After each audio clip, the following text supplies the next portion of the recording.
Are you sick of looking at Netflix and you don't know what to watch? So many movies out there, you don't know which ones are good, which ones were bad. You curious about what's out there? I'm Joey Powers. I'm Don Tretler. This is The Best Pictures. The ones you don't want to miss. Hit it. Say hello to my little friend.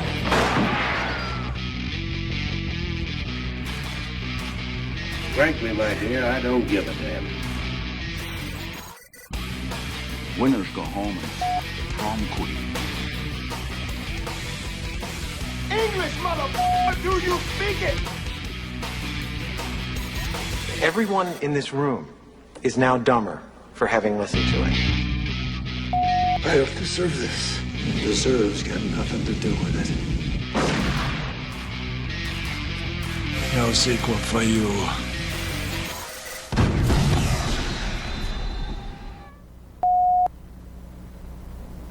Hi, and welcome to another episode of The Best Pictures. I'm one of your hosts, Joey Powers. Hey, and I'm Don Tretler. Welcome to the show. And this is a show where we talk about movies. And sometimes we go off on tangents. Not sometimes, all the time. So hopefully you enjoy listening to our tangents. We agree, though, this is going to be a fun show because this is going to be a really good topic. I did just want to do the latest weekend box office report. Inside Out 2 remained number one for the second straight weekend. $101.2 million in its second weekend. Bad Boys Ride or Die was 18.9. The Bike Riders 9.7. I don't know how big. Do you know how big of a release that really was? I don't know. I feel like that's a decent haul for. I just looked at a review of it. The review only gave it like 2 stars. That's surprising. That sounds awful. It has a good cast. Yeah. You know, it's got like what Austin Butler, Tom Hardy, Jodie Comer, or whatever. Yeah, and somebody else. Who's the third guy? But I don't know. I can't remember. I feel like that's not bad. Kingdom, Planet of the Apes, and Garfield movie right around at the top 5, both at 3.0. Inside Out 2 already is at 356.4 million domestically through 2 weeks, which is easily the number one, and it's already easily the number one worldwide too. It's 729 million. So it's already past Dune, it's already past Godzilla, Kung Fu Panda. So, I mean, it's probably going to be the biggest movie of the year. We looked through all the releases coming out this summer, and I don't think there's anything that's even going to come close to that. It doesn't seem like it. Maybe Deadpool, because they have Wolverine and Elektra, maybe, but I don't think anything else is going to come even close to that. So. I'm kind of surprised at how few big movies are on deck. It's just weird. Now. It's like, it's strange. I mean, once everything came back from the pandemic and stuff, there are a lot of big releases. Like, look at last year. We had Mario and Oppenheimer, Barbie. You know, there were some huge blockbusters last year. Right, and the year before that was... Top Gun, Maverick was huge. Right. You know, so, I mean, and it's just like, it looks like Inside Out's going to be it this year, probably. Indiana Jones. Maybe Deadpool, but... I mean, we talked about the new Beverly Hills Cop is on Netflix. That's not even getting released in theaters. And that's probably the biggest 4th of July movie. And it's not even going into theaters. So I don't know. Studios have they do whatever they do. I mean, it's just... Right. Everything's changed with streaming now. You know, so it's a different world, I guess. But I guess because, it used to be, the rule of thumb was that the movies made the most money off the 15 to 25-year-old crowd. That those were the people that were actually going to put the fannies in the seats. Unless you had something that was, I don't know, bigger, better, something that was going to, bring everybody in. But basically, you were trying to aim for that teenage, young adult crowd, people that were going out on dates and things. Yeah. And now they're more tech savvy. Oh yeah, they're more likely to watch it on their phone than they are to go to the movie theater. Yeah. So I mean, no question. Who's going to the movies now? Who are you bringing your kids to the movies, or I don't know? And in this case, I would say yes. Inside Out 2, yeah, definitely. I mean, we saw it firsthand last year when we went and saw Mario on Easter. And they were all kids. It was just and their grandparents. It's like nobody average age was there except for us. Maybe it's not as much of a thrill to sit in front of the big screen with the great speakers in the dark. And I still think that's the optimum way to see a film. I still enjoy it, yeah. I mean, especially I give you examples like Dune. Going to see the both of the Dune movies. All your concentration is in on that. All your senses, It's. I mean, I thought John Wick was a great experience. Yeah. Watching that on the big screen because it's just literally just people shooting at each other for 3 hours. I thought that was great. But today's topic is the Brat Pack. The Rat Pack, okay. The Brat Pack. Oh, wait, well, I should probably talk about what's coming out this weekend. Okay. Yeah. I mentioned this last week. Kinds of Kindness, Emma Stone, Jesse Plemons, Willem Dafoe. This is that Yorgos Lanthimos, who had the Oscar-nominated film Poor Things. So he's got another one he released right away. Horizon, an American Saga with Kevin Costner. Chapter 1 comes out this Friday. A Quiet Place, Day 1. So there's a few releases this week. Janet Planet, which I said that got a 4-star review.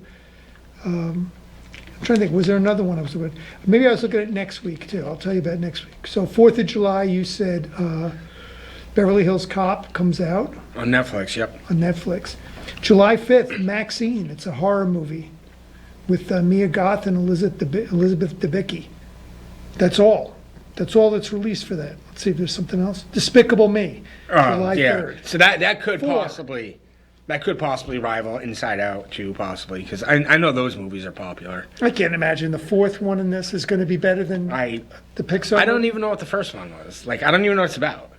Oh, you haven't seen them? No, I don't watch that. No, I haven't seen it. I don't even know what Inside Out's about. You told me, but I don't even remember. I'm not. Oh. I like Mario and I like Cars. That's pretty much. Oh, and The Incredibles. I do really like The Incredibles. Yeah, me too. But other than that, I don't really watch like any animated or whatever. No. Except Scooby-Doo. I love Scooby-Doo. Always watch Scooby-Doo. Let's see, what was I going to go to? I was going to look at... oh, there you go. Brat Pack. We're talking Brat Pack, people. Well, the reason I want to do this because Andrew McCarthy just did a documentary called Brats. Yeah. Where he gets together and interviews all of his Brat Pack actors. Now, where did you see it? Where did you see the It's documentary? on Hulu. It's on Hulu, Yes. okay. It started streaming on June 14th, and I still haven't managed to finish watching it yet. Let me write it down. But it's fun because a lot of them aged very well. You know, They seem like it. And it's just I enjoyed it because I've seen like almost all the movies. You know, I own all of the movies except for Class. I hadn't heard about Class before. Well, wait, we should probably define. These are the people that are the Brat Pack. It's Emilio Estevez, Anthony Michael Hall, Rob Lowe, Andrew McCarthy, Demi Moore, Judd Nelson, Molly Ringwald, and Ali Sheedy. Right. 8. And the movies are The Outside. This is according to this grid that I found online, right? So it talks about movies that have more than one of these. Yes. So they're not considering the movies that they were by themselves. So The Outsiders was the first one in 1983. Then there was Class, also 1983. 16 Candles, 84. Oxford Blues, 84. Breakfast Club, 85. St. Elmo's Fire, 85. Pretty in Pink, 86. Blue City, 86. Blue City, I haven't heard of that. Yeah, I don't know what that is either. About Last Night, 86, that's 1986. Right? Yeah. Wisdom, 1986. Fresh Horses, 88. And Betsy's Wedding, 1990. Do they not consider Weird Science? Well, they put it on this list. Weird Science, it has Anthony Michael Hall and Robert Downey Jr. Right. But it doesn't have any of the other ones. Because I have that as like a 3-pack Brat Pack. It came with that, Oh. 16 Candles, and Some Kind of Wonderful. So who's in Some Kind of Wonderful? That's Eric Stoltz. Let me find it. I want to say that's Molly Ringwald too. Some Kind of Wonderful. Oh, I don't know. It's not on this. It's not on Yeah, this. no, that's There's what- a little list if it has one of the Brat Pack in it. There's another list that has that. So it's interesting because there are some people that are kind of like on the edge of that Brat Pack too, like James Spader. So James Spader is in a couple of these movies. Let's see. So James Spader's in Pretty in Pink. What else is he in with people? I don't know. I thought he was in more. Bad Influence. I mean, him So and anyway. Andrew McCarthy are in Less Than Zero. Right. Robert Downey Jr. is in that as well. So that, I guess. So yeah, so these, I mean, basically they were keeping it to these 8. That these 8 were the Brat Pack. So what's your favorite? I was just going to ask you, how many of them have you seen? And of the ones you've seen, which one did you like the best? Well, of these movies that I named, The Outsiders, the first one, I have to say is the best. That's directed by Francis Ford Coppola. And were you familiar with the book before you saw that movie? No. That was like one of those books that they read like in high school. You read that in high school, junior high school. Oh, you know, I think I did actually. Wasn't it like S.E. Hinton? Yeah. Yeah, no, I did. You're right. I did read it. So it was something that when I finally saw it on screen, and Coppola did justice to it, which is like it really was. It was as good as the book was, if not better. So I got to say that's my favorite, and that has Emilio Estevez and Rob Lowe, as well as Great cast. So Tom Matt Cruise, Dillon. Patrick Swayze, Ralph Macchio, I think's in it. right C. Thomas Howell. C. Thomas Howell. So that I don't was know what happened to him. He seemed like he was destined to be huge, and then he just Yeah, like nothing. It was like what he was like the star of the outs. He's Ponyboy, isn't he, in The Outsiders? he is. And then he's like one of the stars of Red Dawn. You know, I think he had a couple other ones, and then like Soul Man. Yeah, Wasn't but he then- in Soul Man? I think he was, but then he just start doing like direct to video. Like it seems like he vanished because Red Dawn was really big, The Outsiders was really big, and he was really the star of both of them essentially. I think he just didn't draw. He just wasn't a draw. I don't think people went. He didn't put the fannies in the seats. Wasn't he in The Hitcher, the original Hitcher? Oh, I think he was. I think he yeah. was. You know, that was a pretty real big. You know, so I mean, So what about you? What's your favorite of those movies? I never really considered The Outsiders to be a Brat Pack movie. I never really thought of it until I popped it up. I would have said St. Elmo's Fire. St. Elmo's Fire. But I do like. I gotta watch that again. I do like The Outsiders better than St. Elmo's Fire, but I feel like of all the movies that they're in, I think I watched St. Elmo's Fire the most. Yeah. So I need to watch that one again. I like The Breakfast Club, but I like more serious movies. You know, that's Yeah. kind of like a kind of goofy high school coming of age comedy type deal, which is good. There's nothing wrong with it. I mean, I think they're all cast great. And that's one of the best. I think that's one of the best ones right there. Oh yeah. That might have been my next It gets choice. 7.8, I believe, which is pretty high. What do you think's higher, that or The Outsiders? Outsiders is probably higher. You think so? I'm gonna Yeah, I look it think up it's right now. good because it's based on the book. So the story wise, I think that might make it a little more. That's Coppola. Let's see. Coppola also. Wow, not even close. 7.0. Yeah. Breakfast Club gets 7.8. Wow. Yeah, it's not even close. That really surprises me. Huh. Well, I guess people just love the Breakfast Club. I think The Outsiders. I think 7.0 is definitely too low. I think it's a lot better than that. Yeah. What did the other ones get? What did Breakfast Club? I mean, not St. Elmo's St. Fire. Elmo's Fire, I think, was 6.5. Yeah, that's a little darker. That's darker than Oh, Breakfast it's Club. definitely a lot darker. Isn't it interesting that they came out in the same year, but it's like a different. One of them is high school, and the other one is like It's in like their early after 20s. college, yeah. very interesting. And it's interesting casting wise that they decided to use what? Let's see, 4 of the same people, 3. Right, because Emilio Estevez is in both. Yep. Judd Judd Nelson's Nelson's in in both. And Ali Sheedy's in and Ali both, right? Sheedy, yeah. Or Ali Sheedy's in St. Elmo's Fire, right? Yeah. Yeah, okay, yeah. No, that is funny because it is the same year. And in one movie they are in high school, and the other one they're out of college. It's Right.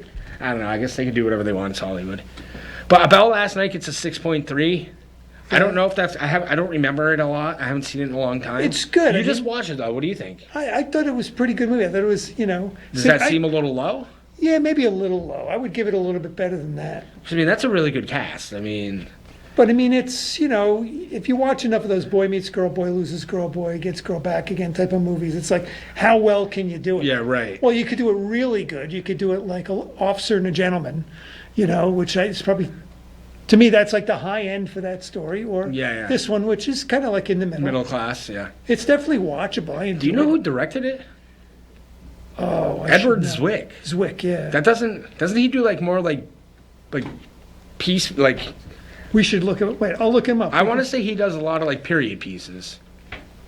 Does he? Maybe just one, and I'm just completely off. But when I saw that name, I was like, that doesn't seem like the type of movie that he would Edward direct. Zick, right? So all right. So he got pretty hot for 30 something. Was what he was known for. Courage Under Fire, The Last Samurai. Oh, he's producer though. These are all the producer. He directed Jack Reacher, Never Go Back, Blood Diamond, The Last Samurai, Courage Under Fire, Legends of the Fall. That's the one I was thinking. You're right. Boy, he did a It lot of doesn't. period It ones. definitely doesn't seem like About Last Night really fits with the movies he's done before, you know? No. I don't know. I just thought it was kind of Glory? strange. Oh, yeah, he did Glory. That's right, yeah. See what I mean? That's like, About Last Night is not even really like in the same... No, it's very different. Yeah, it is. It is good. I just don't remember because I saw it a long time ago. But I think you're right, though. James Belushi is good as the comic relief in that movie. Yeah. You know, he's good, though. I think he's And he funny. reminds me of his brother. It's too bad because I really like John Belushi. I didn't see a lot because, you know, he died at such a young age. I didn't see a lot. Obviously, Animal House. I think he made, what, like 5 or 6 movies? I know Animal House and Blues Brothers are 2 huge movies. He made 1941 with Steven Spielberg, Okay. which I still Yep. haven't seen. I haven't seen that. I didn't like the Blues Brothers. I'm one of the very few people I think that didn't like the Blues Brothers. He made a romantic comedy called Continental Divide, Really? which was good. Let's see what it gets. We're going to look this up on IMDb. I'm and gonna look up- see if Don's opinion of Continental Divide. The Blues Brothers gets 7.9, so that's very high. If you can imagine him in a romantic comedy type of thing. Blair Brown. Oh, it only gets a 6.2. I thought it was better than that. A hard-nosed Chicago journalist has an unlikely love affair with an Eagle researcher. That just sounds awkward. It's, I don't know, but I loved Animal House. Yeah. You know, I mean, he was great. Him and Tim Matheson, I thought were just perfectly cast in that movie.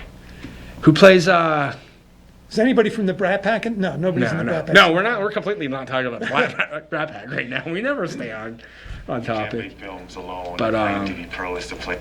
get a close up. Here's some of the other like movies though that are kind of like close by because you mentioned it before.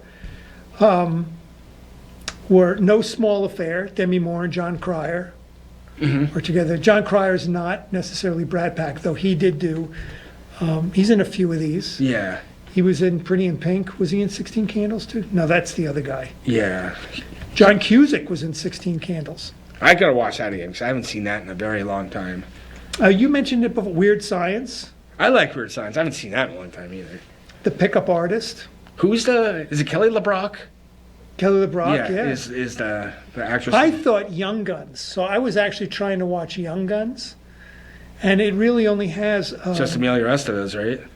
Because Charlie Sheen's not really considered. Neither is I Donald guess Sutherland or Kiefer Sutherland. Oh yeah, we Right. wanted to talk about Donald Sutherland too. Yeah, because Donald Sutherland passed away during this past weekend, so we were talking about him before the show and everything. Oh, he's in Animal. He was great in Animal House. Right. Isn't he the professor? Yeah. That ends up sleeping with Otto's girlfriend, right? Right. Yeah. I completely forgot about that. That was a really good role. Yeah, here it is. Young Guns. Emilio Estevez, Charlie Sheen, Kiefer Sutherland. Yeah. Though in my mind, that was 1988. In my mind, I was It's like in the mixing that thick up. of all the movies that they were making. Right. And that's a really good movie. As you mentioned before, Less Than Zero. Yeah, One Crazy Summer. I don't think you didn't like Less Than Zero, did you?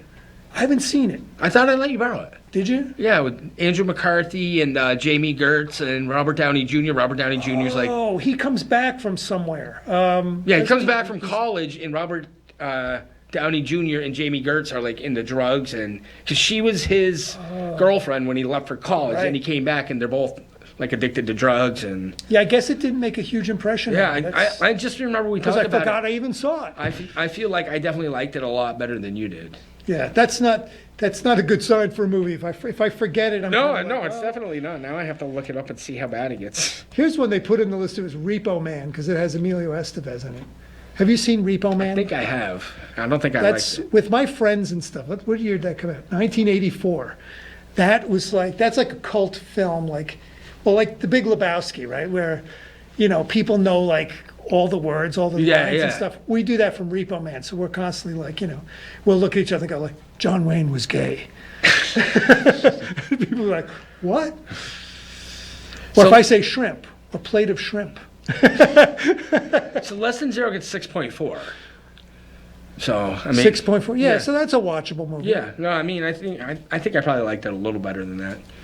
But it's a dark movie, and I generally like dark movies. Right. Not as dark as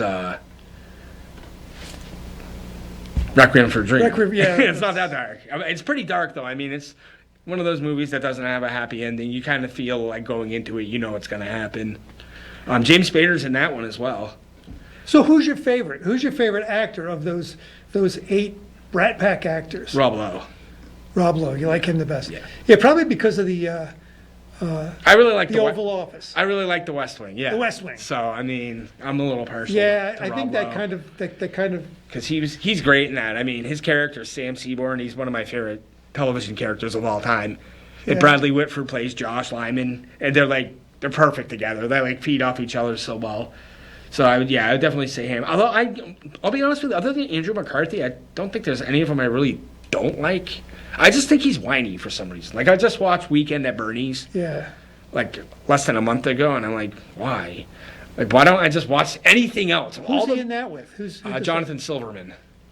Oh, all right. And Bernie's their boss, and he dies, and it's a stupid movie. I don't think I've ever watched that movie. I think for some reason I've just avoided that movie for my life. I think it's one of those things where I ordered it on Amazon, and it came with the movie I wanted, and it was like a 3-pack. You had to get it because it was cheaper than just buying the movie I wanted. So I just bought it, and I watched it, and I was just like, this movie is so dumb. And they made a sequel, you know? It's like, how do you make a sequel to Weekend at Bernie's when the lead character is dead? How do you make a sequel to that? I don't know. But yeah, it's I almost would say Emilio Estevez might be my favorite. He's only good. because I'm so into like the Repo Man. Mm-hmm. But I also like Demi Moore's probably got the biggest of those 8. She's probably the biggest of that group. I just watched Pretty in Pink, and I think Molly Ringwald does a pretty nice job. You know, she had a weird haircut. She was in something recently, like.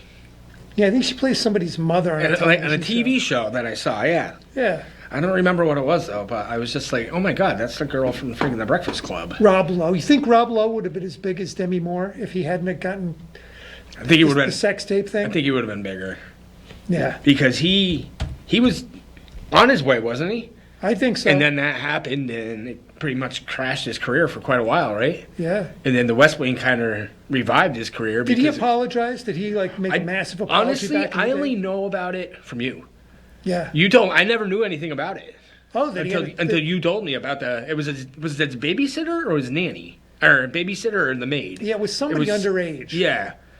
I'm thinking it was his nanny. It could have been a babysitter. I don't know, but. Now I'm going to go off topic again. I noticed that opening up pretty soon, if not this weekend, is a documentary about Louis C.K. Really? Yeah, let me see if I can find it. Is it this weekend? That's strange. He's still alive, isn't he? I mean, well, Louis C.K. is still alive. let's see. It's called Sorry, Not Sorry. And it's a documentary about both sides of the whole issue about, he did he really apologize? And For what? Oh, he was kind of, I don't know, inappropriate. Let's put it this way, not abusive, but inappropriate with people on his show, other comedians that he worked with, Okay. women, female comedians and stuff. I could kind of see that. I could see that kind of trait in his personality because Right. he's kind of. I saw his show. What was it? Was it called Louis? Louis. Yeah, I saw his show a couple of times, and I was like, if he's like the character in his show, yeah, I could totally see it. I mean, I Right. think he's funny, but yeah, I guess he uses that whole incident or incidents that happened with it as now it's like Christopher DeMille show. So he makes jokes about it now. Did he do the documentary? Was it him doing the documentary? Or is somebody doing it No, on I him? think it's about him. Let's see. Right, but I was wondering if he actually did it or if somebody just is doing it on him. I think somebody did it on him. Because I'm kind of because I read the book Belichick, and Ian O'Connor wrote it he works for Sports Illustrated or something like that. He didn't talk to Bill Belichick about anything. He just did it. Yeah. And it's like, so I was just wondering if that was the kind of case with this where he's just. This is the description. An examination of Louis C.K., who was accused of sexual harassment in 2017. They explore his comeback and the unseen effects of this on the women who spoke publicly about his behavior. It was that long ago? Yes, 2017. so 7 wow. years ago. So is that when like the Me Too started? Yeah, he got included in with the whole thing, and he. Because Harvey Weinstein was like the big Of all of them, right? He was like the most famous person, Right. you know. And was he in jail for like the rest of his life? I think so. I think he is, yeah, because he's pretty old anyway. But Yeah, so this is, I don't know, it's got all, it talks to him, talks to some of the comedians, the female comedians that he was inappropriate with. Mm-hmm. And I don't know, I guess this is a good subject no, to definitely. talk about. We are running out of time, but I would say you should definitely try to watch Bratz because I'm gonna try to finish it tonight. I mean, it's definitely entertaining. You know what I'm gonna do? I'm gonna see if I can get the secret code to it. Yeah, no, definitely. But no, it's definitely entertaining. Like I said, most of them aged well, and it was just cool how they all like kind of just like reminisced over, because we're talking 30 plus years ago that most of these movies were made. Yeah. And and they're just talking about it kind of like it was like last week, and it's just, I don't know. I thought it was kind of fascinating. It just came out, like I said, like 2 weeks ago, so you should definitely check it out. Very cool. But so that's been our episode of The Best Pictures. I'm one of your hosts, Joey Powers. Hey, and I'm Don Tretler. These are the ones you don't want to miss.